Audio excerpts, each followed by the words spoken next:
Paul. It's personal between me and you, and I'm going to do you some serious harm, you big stiff idiot.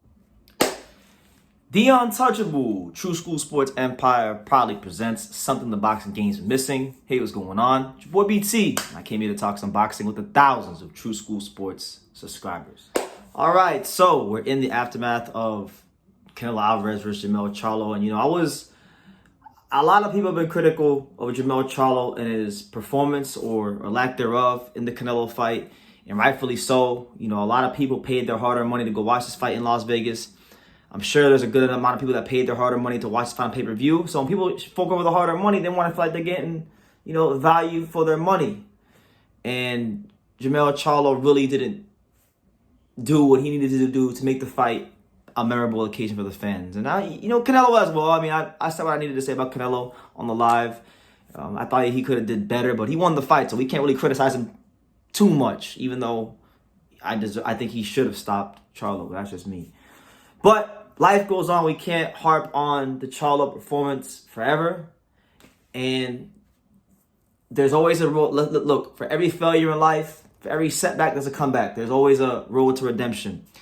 And Jermell Charlo's road to redemption is actually a very easy road. And it's actually a great road. And it's a road that he should already be on, even if he would have beat Canelo, which is back down 154, where he's the undisputed champion. Or where I don't think he is now, though, because I think the WBO has made Tim Tszyu the champion. I think because I think they said once he fights Canelo, Tim Tszyu will be crowned champion. Correct me if I'm wrong in the comments, but I believe that's what it is. Maybe he's not the undisputed champion, but nonetheless, the guy he's supposed to fight and should have been fought. If he should fight him, he could be undisputed champion again if he's not, or still undisputed champion. That's Tim Tszyu.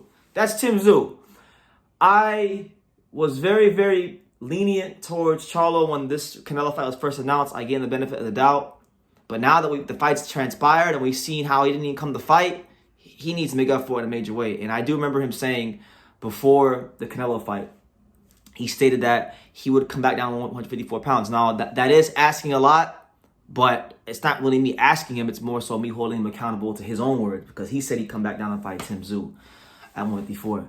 And the reality is this: if he refused to fight Tim Tszyu, especially after the worst performance of his career where he didn't even try to win, Jermell Charlo, I mean, he's going to be remembered for, he'll definitely be remembered as an undisputed champion and being in some real good fights with guys like Harrison and Castano, but ultimately, he's going to be remembered in different parts of the world, okay? He could be in Mexico, in America, in Australia. He's going to be known as somebody that, didn't quite cut the mustard at the top level, right? So I've always wanted to see this fight. To me, this is now with Tim Tszyu, with him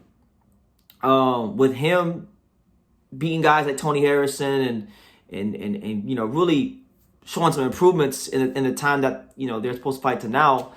I think that he should fight Tim Tszyu. Now, obviously, Tim Tszyu's got a very tough task on his hands against Brian Mendoza. I cannot warn people enough to not sleep on Brian Mendoza, because Brian Mendoza may punch Tim Tszyu the wrong way one time and put his lights out. He's got that kind of pop. It's not a gimme that Brian Mendoza fight. But should Tim Tszyu come through the Brian Mendoza fight, that's the fight they need to make. And even if he doesn't come through the fight, if Brian Mendoza knocks out Tim Tszyu and beats him, he gets beat from Dura earlier in the year, then he would beat Tim Tszyu. He would have the best resume at 154, no doubt about it. So even if it's not Tim Tszyu, he needs to be talking about Brian Mendoza. You got your money grab, you got your cash grab. If you want to still be great and be in the sport, defend your crown, defend your proverbial crown, defend your dirt, defend your home. 154.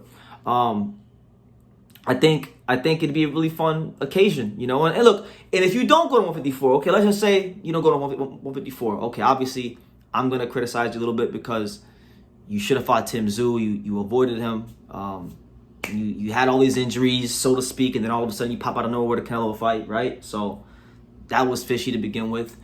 But even if you don't go to 154, okay, the second best thing for Charlo would be middleweight. His brother, right? Is his brother? I mean, Jermall is fighting Jose Benavidez, I believe, next. That's from what I've been reading.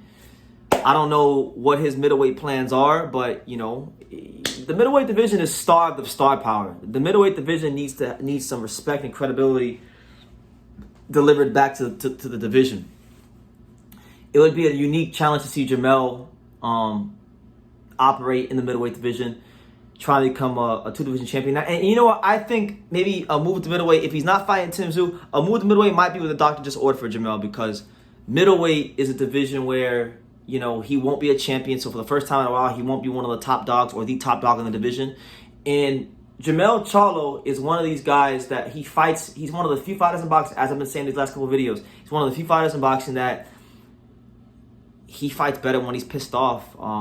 He's able to channel that passion and that rage that he has and really be his best self. So maybe with him being at middleweight, maybe if he's in a fight against, I don't know, maybe like an Elijah Garcia type of fighter, something like that, just throwing a name out there.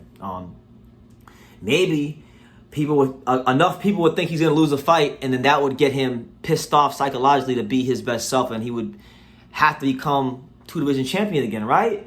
So that's what I'm thinking when it comes to Jermell right now. Okay, you had a bad performance against Canelo. You know, we can't condemn you for it. You know, I've made thousands of videos here on YouTube. Many of them have been bad. I've been watching a lot of my old content from like years and years ago. A lot of it was bad. I'm a lot better now than I was many years ago. So we all can fall short. We can all not be our best selves. But it's not about getting knocked down. It's about how you get up and how you show that resiliency to push forward and trudge forward in life. And that's really the interesting thing about Charlo. He's 33. You know this. Don't got much time left. If he's got any ambition left in the sport and he wants to be a high-level participant of the sport, then I think those are his two roads back to redemption. Fight the winner of Tszyu versus Mendoza, which I think would be either one of them coming out that fight is going to have a great claim to fight him. Tszyu would have wins against the likes of guys like, you know, Terrell Boucher, Mendoza, and Tony Harrison. Mendoza would have wins against the likes of Fundura, as well as Tim Tszyu, as well as sharing the ring with a guy like Jesus Ramos. So there's definitely, you know, good. Either fighter is going to be a worthy challenger, a worthy adversary for Charlo. But definitely if it's Tim Tszyu more than anybody, because Tim Tszyu and him had that history.